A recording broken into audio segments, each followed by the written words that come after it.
Talk to me. Talk to me. Hello and welcome. I'm Dan Gersten, host of Chatting with History, where you can listen into conversations I have with some of the most famous people in the history of Western civilization. And today's guest is no exception. It's Abraham, who's credited with being the first person to embrace monotheism, and in so doing became chosen by the God that much of the world recognizes and accepts as the Creator. So without further delay, let's meet Abraham. Shalom, Abraham, and welcome to the show. Shalom, Dan. Nice to be on your show, though I have to admit I was wondering when I'd be on since you already interviewed Adam, Eve, and Noah, three characters in the same book of the Old Testament as am I. And please, call me TJ. Most of those in the area in which I was living, once I embraced monotheism, called me that. TJ? I mean, why TJ and not Abe or something like that? Well, my family called me Abe because, well, they knew me and they gave me that name. Well, the name Abram, that is, but not Abraham. Still, being called Abe works either way. As for TJ, you have to remember the times in which I lived. Since virtually all those around me were pagans who worshiped many gods, they referred to me as TJ, which stood for the Jew. Seems kind of derogatory, no? Perhaps, but I wore that label with pride and enjoyed being different. Guess you could say I was a liberal or progressive. Plus, I had the kind of confidence that only comes when you know the big guy is backing you up. And don't forget, nothing was going to happen to me. After all, I was chosen. Yes, I mean, that's what I understand, though I'm sure that throughout their history, the Jewish people may have wished to have had somebody else chosen. Anyhow, why don't we start with your telling us of your youth? Okay, I'll try to piece it together, though it was all so long ago, and much of the story had been told as a tale long before it was written down, so who knows what's true, and who knows what's made up? Anyhow, according to the standard Masoretic text, as if they had any clue, my birth occurred 1,948 years after the creation, on 1948 a.m. 1948 a.m.? What is that, a radio station? No, silly. A.M. means Anno Mundi, or Year of the World. Anyhow, the two other major textual traditions have different dates of my birth. One at 3312 a.m. and the other at 2247 a.m. However, this all depends on when one believes creation occurred, and maybe it's better to think of me as having been born in either 1821 BC or in 1976 BC. So, almost 4,000 years ago. Yeah, so you can see why I have many problems relating my story from memory. Why, just the other day, I was found wandering around my campsite naked from the waist down and asking everybody, which way to town?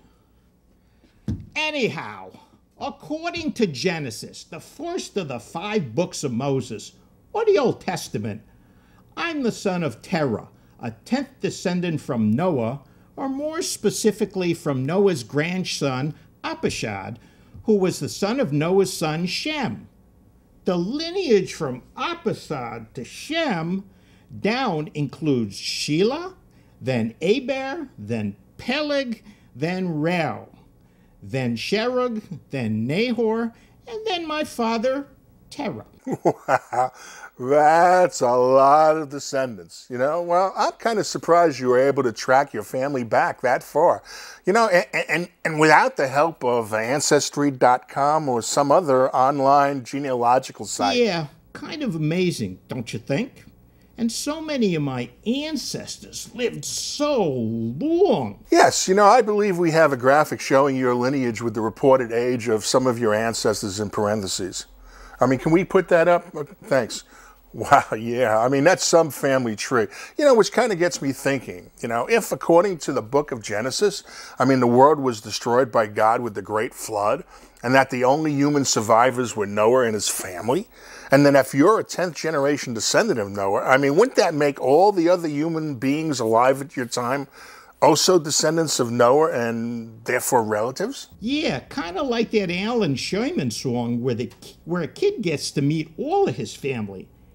Anyhow, yes, everyone alive in my neck of the woods, or desert to be more accurate, was a relative.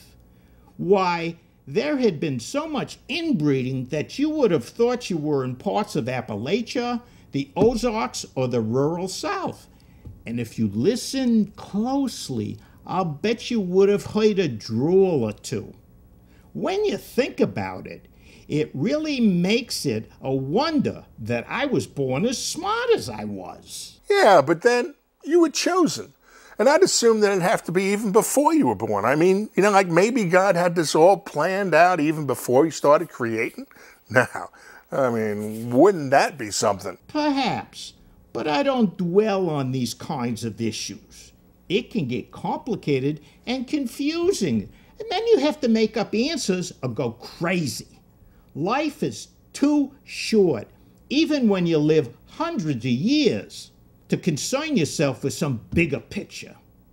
They're just mind games, and sometimes you need to sweat the small stuff. Fair enough. So why don't you tell us about your dad? Sure thing.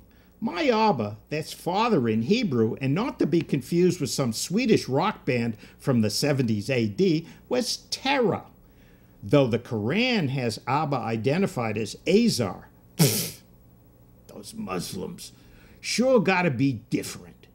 Anyhow, Abba is described as a wicked, highly evil, ignorant, and idolatrous priest who manufactured idols. Wow. So, was he? Wicked and highly evil and ignorant? Come on now, he was my Abba, my father. And even though it had been quite a while before Moses received the 10 Commandments, you were still to honor your father and mother. No? Plus ignorant? Maybe. But I think it was pretty smart of Dad, seeing that everybody at the time was idolatrous, to go into the idol-making business. Why, Terah's idols, icons, and images was a thriving business back then, and there was even talk of franchising. Anyhow, Terah had 3 sons, Abram, that's me, Haran, and Nahor, named for Dad's dad. Haran, by the way, had a son named Lot, and he got his name because he was a lot for his parents to handle. And where were you living at the time? Well, originally we were living in Ur of the Chaldees. Now, Ur was an important Sumerian city-state in ancient Mesopotamia, though it wasn't so ancient back then, and pretty modern as far as ancient city-states go. It's presently thought to be in Iraq, and while it was once a coastal area near the mouth of the Euphrates River on the Persian Gulf, it's now inland. The city's patron deity was Nana, which is also a name I called the woman who cared for me as a young child. But that's neither here nor there. And it was in Ur, that your father had his idol shop. Yeah. Terah's idols, icons, and images. God, I love that store. It was the religious Walmart of its day, only with incense. Aisle upon aisle, shelf upon shelf, devoted each of the gods the people of the area worshipped, and even ones they didn't. Well, just in case. And let me tell you, that's a lot of gods. More gods than Marvel has superheroes. Worshipping a god they didn't believe in? Just in case? Sure. With so many gods in those days, people didn't want to be worshiping a false god now, did they? So they kind of needed to worship them all, and that was the secret to Dad's business success. Kind of like false god insurance. Buying an idol of a god you didn't believe in and even making sacrifices to him or her, as we had female gods back then. Why, Dad might have been the first to offer buy one, get one free. Though, come to think of it, he didn't give anything away for free. Wholesale, maybe. Anyhow, as a child, were you being prepared to go into your father's business? I'm sure Abba would have loved all of his sons to go into the business, and we all helped out after school and on the weekends. You have to remember that back then you worked 7 days a week, as there was no Sabbath, and Dad's business was not a union shop. Yeah, but going into the family business was not what you wanted to do now, was it? Not really. I just didn't buy into the whole polytheism thing, with there being a god for this and a god for that, and if something didn't have a god associated with it, they just created a new god to take care of it. Seemed more than a little bogus to me, and for that reason, well, there were other ones too, but that was the main reason that the family business wasn't for me. And we're told that one day, while minding the store for your father, you flipped out. Oh, yeah, that I did.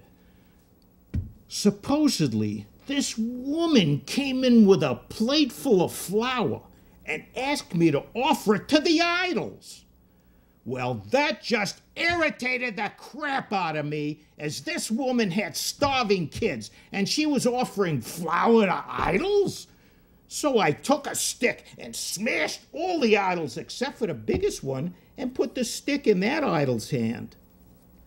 When my father returned and saw the mess, he went berserko. But when he calmed down, he asked me what happened, and I told him that the idols had a fight and that the big one had won. Now, this only made Dad even more angry with me, because down deep, he knew that the idols weren't gods and that they were religious artwork at best and a cult symbol at worst. So, you made up a story about what happened and you didn't tell your father the truth? What? Who do you think I am? George Washington? Well, not any longer. I mean, George said that story of the cherry tree was bogus. So, anyhow, what'd your father do? Well, he took me in front of Nimrod. Nimrod? Yeah, Nimrod, a relative, of course.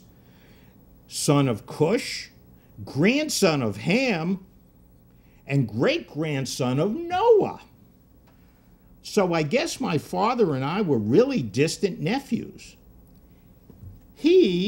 Nimrod, was a great ruler over parts of Mesopotamia and is associated with the Tower of Babel, where people started speaking in different languages, eventually leading to Toque uno para inglés and companies like Rosetta Stone. Anyhow, he was the big macher at the time, and I guess Dad wanted me to be punished for smashing the idols and not having himself blamed for destroying them. So, what happened? Well, there are different accounts. Some say I was tossed into a fiery furnace. Some say I was burned at the stake, and that it took 4 years to round up all the wood for the biggest bonfire this size of a college football rally or a Ku Klux Klan meeting. Well, I mean, obviously you survived. Yeah, like I said earlier, I was chosen and had the big guy backing me up. Still, it became pretty clear that Uncle Nimrod wasn't the forgive and forget kind, so Dad arranged and led the family to embark on what some believed was a mysterious journey to Canaan. Seemed that my breaking the idols and my surviving Nimrod's punishment had enabled my father to see the light and accept that there was only one true God. And not wanting to be the subject of hate and ridicule, he decided to head west. So, who were some of those who left for Canaan? Well, Dad and his extended family, my wife Sarah, though she was called Sarai at the time, my nephew Lot, and a number of others whose names I forget. We headed for Canaan with our entourage, taking our possessions and livestock, but for some unexplained reason, we stopped and settled in a place called Haran, which is not to be confused with the name of my brother, who, by the way, died in Ur before we even left. Anyhow, Haran, the place, was an Assyrian city whose ruins are present-day Turkey. You mentioned you had a wife, Sarai, as she was then called. Yes, an absolutely ravishing beauty. She's considered to be my half-sister, the daughter of my dad with a woman other than my mother. Some report that she was my niece, a daughter of my brother Haran. Either way, family married family back in those days. So all this noise about gays marrying, and that's an affront to traditional and biblical marriage, is just a lot of hooey, as, again, family married family, and men had multiple wives. And the number of wives a man had, as well as the number of children he sired, many from slaves and servants, was a reflection of his wealth and influence. Yes. That's really no different from, many of the southern slave owners before the American Civil War, impregnating many of their female slaves. So, moving on. So the family stopped in Haran. Yeah, again, not really sure why we stopped there. Had heard rumors about Dad having an old flame from high school there, but who knows? Anyway, Dad ended up dying there. And it was there that the one true God appeared to me. Wow. That must have come as a shock. No? Not really. I had been hearing voices and seeing things that weren't there since I was a child. So nothing really surprised me since I don't even know when. Besides, I may have thought it was because I was off my meds. Anyway, this vision of God appears to me, and he orders me to continue journeying to Canaan, where he would make of me a great nation. Boy, I could have used you when I was trying to sell that bridge I didn't own. So, what'd you do? Well, I took Sarai and Lot and all our stuff and headed to Canaan. It's not every day that God offers to make of you a great nation now, is it? Guess not. I was just praying to him to pass gym class. So, off to Canaan you went. Yeah. Besides, I was 75 years old, and I wasn't getting any younger. Traveled to a place called Shechem, north of Bethel and Shiloh. At the time, Shechem was a commercial center due to its position in the middle of vital trade routes through the region, trading in grapes, olives, wheat, livestock, and pottery. Anyhow, once there, on the plains of Moriah, I offered a sacrifice to the God who appeared to me in Haran. And at Shechem, I built an altar to him, which may have caused him to reappear and confirm our covenant. Covenant? Yeah, a covenant or agreement God and I had with each other, which would apply to my offspring, whether they be of natural birth or adopted. It required me and my descendants, sometimes referred to as the children of Israel, to recognize God as the one true God and not to practice idolatry, and to live our lives according to the 613 commandments or mitzvot. 613 commandments? I thought there were only 10. Nah, those are just the ones that made it onto the tablets, and we have Moses to thank for that. Oh, boy, if it wasn't for old Mo helping God out, who knows how many tablets there would have been. Anyhow, there's 613 commandments, 365 negative ones pertaining to the acts you're to abstain from, and 248 positive ones pertaining to acts you're to perform. And as a permanent sign of his everlasting covenant on our part, me and all my male descendants had to be circumcised. I mean, that seems a little harsh, no? Harsh? You don't know the half of it, since I had to circumcise myself. Still, look at what we were getting in return. A great nation blessed by God for our blessing him, and having our enemies cursed, plus all of the land from the river of Egypt, that's the Nile Delta, to the Euphrates, which would include the current countries of Saudi Arabia, Oman, Yemen, Turkey, Syria, Lebanon, Jordan, Kuwait, UAE, and Cucamonga, and several other Middle East regions. Now, that's a lot of real estate. You know, obviously, something went wrong, with this covenant, since it seems that, right now, the children of Israel can only lay claim to Israel itself, which the United Nations created in 1948. That's AD. And with your nation, spread all over the globe, though, mostly in the United States. Yeah, well, it is what it is. Over the millennia, God's chosen people seem more his forgotten people. Guess he's off creating other worlds, perhaps fed up with this one. Still, being chosen was brand new back then, and I set out to teach people about monotheism and the one true God, enduring all types of mockery and persecution for holding beliefs that were, to say the least, politically incorrect. I guess you could say I was a rebel with a cause. Yes. We're told that you pitched your tent, which was open on all four sides, right by the crossroads, and you preached monotheism to whomever would stop by for food or drink, or a rest. We're also told that you authored a 400-chapter book refuting idolatry. True, though I only finished half of the 800-chapter book. Used to travel between Bethel and Hai, teaching to whomever wanted to learn, and did that until a famine hit the land. When that happened, my tribe picked up and traveled south to Egypt. And it was there that you passed Sarai off as your sister and not your wife. Ah, you bet. Given her beauty and how attractive she was, many an Egyptian, especially the Pharaoh, lusted after her and sought to make her theirs. If they had known me to be her husband, they would have killed me to take her. Instead, they lavished gifts upon me.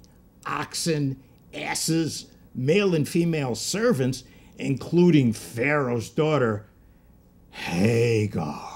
So, you willingly gave Sarai away to the Pharaoh to save your own skin? Well, I knew that Pharaoh wouldn't be able to have his way with her, since God wasn't going to let that happen. Plus, it was a way for us to get a lot of free stuff. Anyway, after a while, Pharaoh found out Sarai was my wife, and then he kicked us out of Egypt, though we were allowed to keep the free stuff. So where'd you go? Well, we went back to Bethel and the High area and found pastures where my livestock and Lot's livestock fed. Eventually, because of the size of our herds, it became a problem keeping Lot's cattle separate from mine. I suggested that Lot choose a separate area close by, and he had a hissy fit. Lot was like that, So he chose to leave the area entirely, Gegas on the Hade, and headed east to the plain of Jordan, dwelling in the cities that were there in the vicinity of Sodom. And did you stay? No, I actually went south to Hebron and settled in the plain of Mamre, where I built another altar to worship God and sought out to win people over to my beliefs. And it was around this time that the Jordan River cities rebelled against Elam an ancient civilization centered in the far west and southwest of what's now modern-day Iran. Yes, and wouldn't you know it, good old Lot got himself taken prisoner, along with his entire household, by invading Elamite forces. Anyhow, when I got word of what happened, I assembled a small elite force of 318 trained servants. Kind of like an ancient version of the Navy SEALs. We caught up with the Elamite army at Dan, where I split up my forces and attacked from different points at night. Eventually, we pursued them to Hobah, north of Damascus, where we slaughtered the Elamite king, Chedorlaomer, freed Lot, his household, and possessions, and recovered all the goods the Elamites had taken from the kingdom of Sodom. And it's from this account, that the notion of tithing, or giving a tenth of your worth to, say, well, a church, comes. Yeah, some racket, even in those days. This guy, Melchizedek, king of Salem and a priest of God Most High, shows up when I meet with Sodom's king, and he brings out bread and wine and blesses me and God, for which I gave him a tenth of what I had in appreciation. Lord, no, there's no way I would have done it if I had thought the practice was going to stick and become a yearly requirement. So, Lot is freed, and you return to Hebron. What next? Well, Sarai and me had been faithfully trying to fulfill God's promise that he would make of me a nation. We were going at it like we were bunnies. Still nothing happened. She remained barren, and it was getting a little frustrating, especially with her clock ticking slowly down and all. And with all my possessions and wealth, which had become pretty substantial thanks to the seed money I inherited from Dad's fortune in the idol business, I needed an heir. Yes, but as you note, Sarai had no bun in her oven. That is sadly true, and all of this focus on her becoming pregnant sure took the fun out of sex. Plus, I wasn't handling the stress well. All the pressure on me being male and all. Recognizing this, and probably to get me to stop doubting my manhood and get me off her back, both literally and figuratively, she offered me her Egyptian handmaiden, Hagar, to be my second wife. And what did you do? Well, I might have been an old codger, but I jumped on her. The idea. She was beautiful, both inside and out, and some believe that Hagar was the Pharaoh's daughter, given to Sarai by the Pharaoh himself. Anyhow, Hagar soon became pregnant, and boy, was I relieved to know I wasn't firing blanks. However, things between her and Sarai were getting contentious, leading to a pregnant Hagar fleeing to the desert on her way to Shur. Yeah, but she came back, no? Yeah, she did. Supposedly an angel of God's interceded with her at the well of a spring and instructed her to return so that she might bear her child, who was to be called Ishmael, a wild donkey of a man whose hand would be against everyone and who would have everyone's hand against him, a man who shall dwell over against all his kinsmen.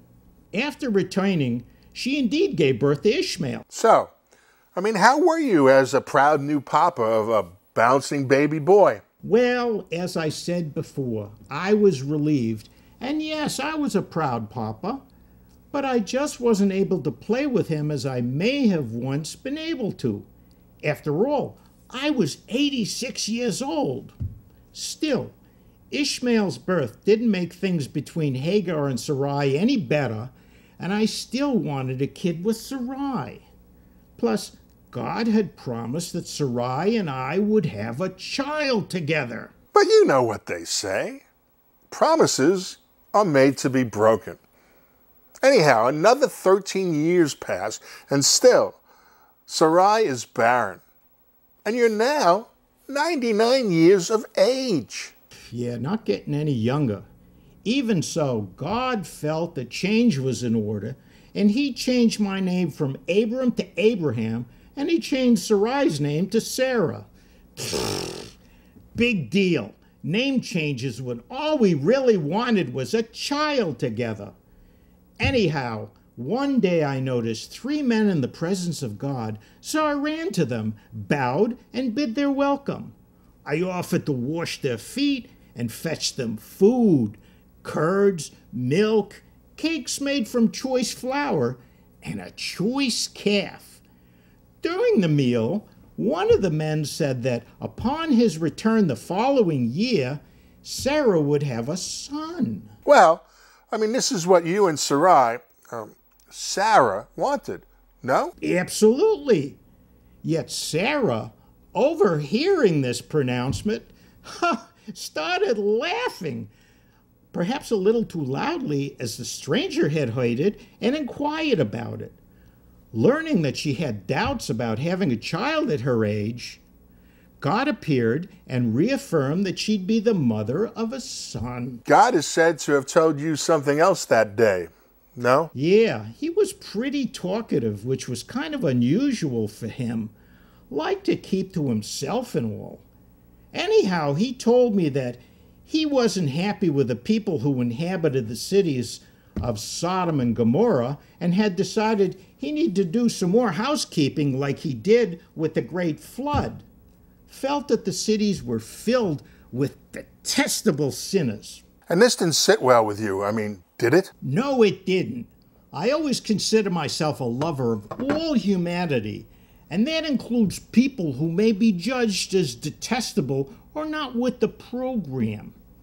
After all, I certainly wasn't with the program, for if I was, I'd be in the idol business back in Mesopotamia. So I started haggling with God, started at 50 righteous men, and finally getting him to agree to spare the cities if there were at least 10 righteous men living there.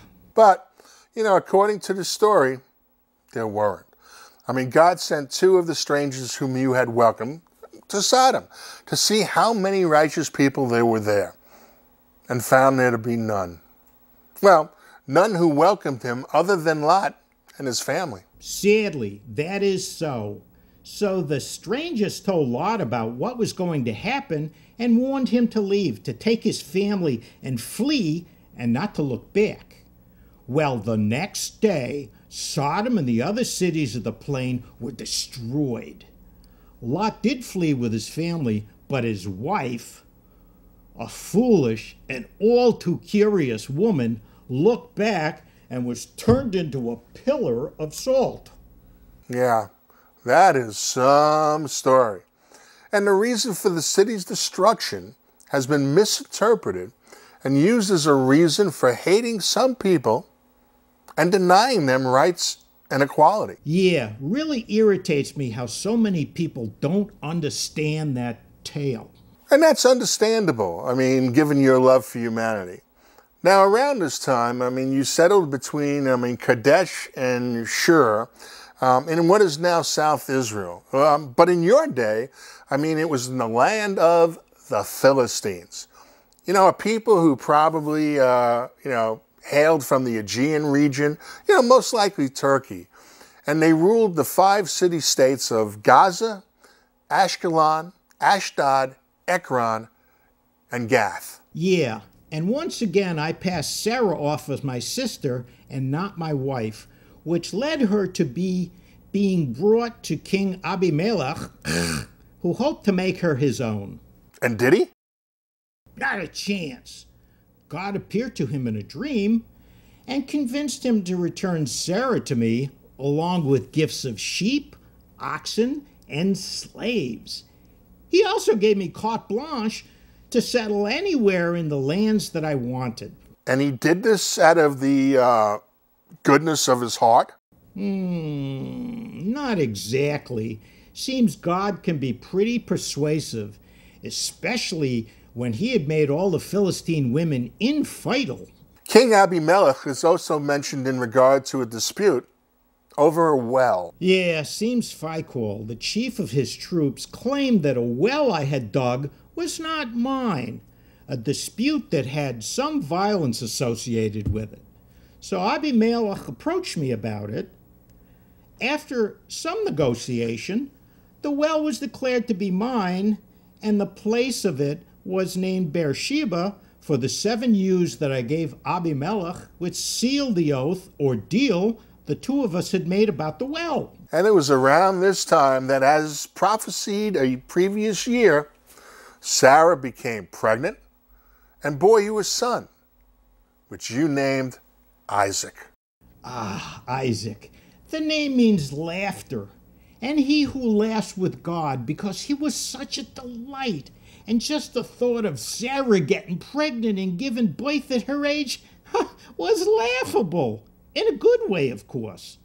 And 8 days after his birth, he was circumcised, as God had commanded, and a great feast was held to honor the occasion. In fact, I believe it was the first recorded Jewish event where the phrase, "let's eat," was heard. Come to think of it, I can recall the chopped liver was pretty good, given it was a Philistine caterer. And how did the brothers get along? I mean, not to mention the relationship between Hagar and Sarah. Well, at the celebration of Isaac's circumcision, Sarah thought Ishmael was mocking his brother. And God knows that the days when Sarah and Hagar got along had long passed. Just think of it. 2 women, one a Jew and the other an Egyptian, married to the same man and each having a son with that man. And then there was the whole question of who was my heir. Let me tell you, there was no peace, especially when Sarah laid down the law and said everything was to be her son Isaac's inheritance and that Ishmael wasn't to share in any of it. Ay, the Tsaurus. So, what, if anything, did you do? I mean, you were the man of the household. We're tent-told. Well, I drank a lot. Oh, also prayed. God appeared and told me to do as Sarah says and turn both Hagar and Ishmael out. But not to worry, because Ishmael himself would make a nation, since he was my seed too. So the next day, with heavy heart and Sarah's cold eyes boring into me, I sent them off. From what I heard, an angel helped them out on their journey and reaffirmed to them that Ishmael's descendants would make a great nation. And then all was well in Abraham land? Pretty much so. Though one day God came to me and commanded that I offer up Isaac as a sacrifice to him. Huh? A sacrifice? And to him? The very son I had to wait 100 years to have, and the very son for whom I had to have sex with his mother all those days and nights. Why, the nerve of him. At first I thought he was joking. I mean, he's been known to have a dark sense of humor about him and all. But then I realized he was serious, or I thought so at the time. So off we went to the land of Moriah. Or maybe it was Mount Moriah. Anyhow, we traveled 3 days to get there, and leaving our party, Isaac and I proceeded up the mount with Isaac carrying wood upon which he would be sacrificed, kind of like Jesus carrying a wooden cross, all the while asking me where the animal was that we were to sacrifice. Yes, but, we're told you were stopped. I mean, just as you were about to kill Isaac. Yes, I was. Good old God basically told me that it was just a test of faith to see whether I would put the life of my son beneath faithfully listening to him. Seems he has this history of people he trusted not listening to him, and he just wanted to make sure that I wasn't one of them. So he stopped me, and just then, I saw a ram that wasn't there before, caught in a thicket, and it was this ram that we ended up sacrificing. And for my obedience, I again received another promise of numerous descendants and abundant prosperity. Seriously, though, why did God have to keep making the same promise over and over? You know, kind of made it seem that he really didn't believe in the promise himself and was trying to sell it to me. Or overselling it to me. Yeah, I mean, sure, it seems that way. I mean, especially given that your great nation, well, it's a minority in the world, and it's endured millennia of persecution and execution. Anyhow, you and Isaac then headed home. That we did. However, unbeknownst to us, Sarah died while we were away. Some say she had heard that I was going to sacrifice him and died of grief. Some say that someone named Satan, who? Came and first told her that Isaac had been sacrificed, and then later on that he was alive. In this case, she supposedly died of joy. Regardless, she was dead at the age of 127 years, and I buried her in the cave of the patriarchs near Hebron, a cave which I had purchased from Ephron the Hittite, who sold caves and oceanfront property in the desert. We're told that you remarried. That's true. Just didn't like not having the company of a woman or two or three. Some say her name was Keturah, and together we had 6 sons: Zimran, Joksan, Medan, Median, Ishbak, and Shua, who represent 6 Arabian tribes south and east of Canaan. Now, some Jewish philosophers identify Keturah with Hagar, saying I sought her after Sarah's death. So, which is it? Are Keturah and Hagar the same woman? I'm not saying. All I will say is that I love them both the same. We spent the rest of our days together, and I died at the age of 175 years. Reportedly, I was buried in the same cave as was Sarah by both Isaac and Ishmael. Well, we've just about run out of time, and I'd like to thank you, Abraham, for coming on the show. You know, as is customary, do you have any parting words for our audience? Of course, Dan. Being referred to as a prophet and a patriarch, how could I not? There's one thing I especially want to comment on, and it's this whole same-sex marriage fiasco. Now, I've been noticing that in this land called America, where most of my nation resides, that many Americans, ones who are attracted to the opposite sex, they hate, distrust, and fear fellow Americans simply because these fellow Americans are attracted to the same sex. And now that these fellow Americans want to marry members of the same sex, this self-proclaimed righteous group is citing the Old Testament, my book, as some legitimate reason why this cannot be allowed. How bogus is that? Why, it's not even their book.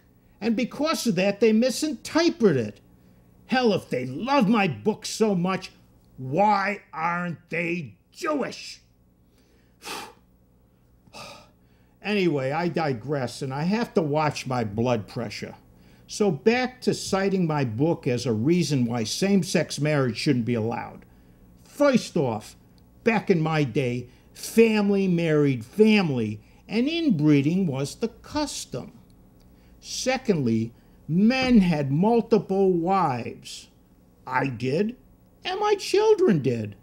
Why, one of the current presidential contenders, this Romney character, had not-so-distant relatives with multiple wives.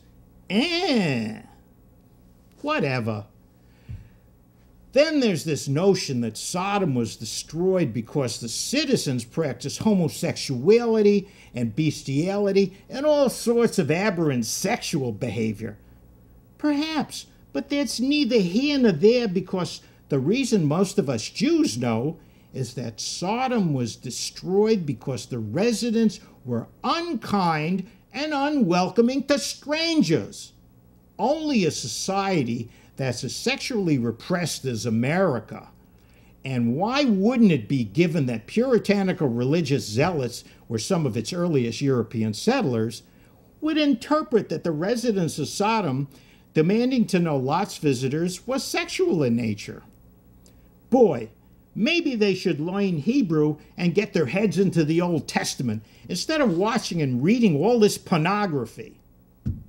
Continuing on, I walked with God, I talked with God, I haggled and argued with him, I listened to his promises over and over, and I consoled him when he was troubled. Why, I almost sacrificed my son to him. So let me tell you, he didn't have a big issue with homosexuality. If he did, he would have found room on those 2 tablets he gave to Moses for a "thou shalt not practice homosexuality." But he didn't. And knowing God as only I do, I know that if he could help an old woman like Sarah have a kid, he could have made room on the tablets.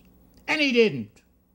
He did have room for "thou shalt not commit adultery," and I find it kind of humorous that many of these self-proclaimed righteous folk who rail against same-sex marriage and homosexuality don't seem to have a problem with adulterers like Newt Gingrich and John McCain and Herman Cain, and they're vying to be president of the United States. Lastly, there's this notion about going forth and multiplying, that it was God's command to Adam and Eve, or to Noah, or to me, and that with a couple of the same sex, there was no way they could multiply, hence they shouldn't be allowed to marry. It didn't happen. God never said it. Rather, it was written into the Bible by men for political reasons. 1, so that powerful people could have armies, and 2, so that a religion could have followers. If God wanted everyone to go forth and multiply, he wouldn't have created infertility, much less homosexuality, and he would have made sure that there was adequate funding for arithmetic in schools. Just saying. Words of wisdom from the patriarch of the patriarchs, Abraham, who is recognized as being the first to embrace monotheism and to acknowledge the one true God, and in so doing, becoming the first Jew. So until our next Chatting with History, this is Dan Gersten, a member of Abe's tribe, reminding all of you that humanity, welcoming the stranger, and caring about one's fellow humans should be universal and not confined to one religion or one faith. Shalom, and thanks for watching. Talk to me.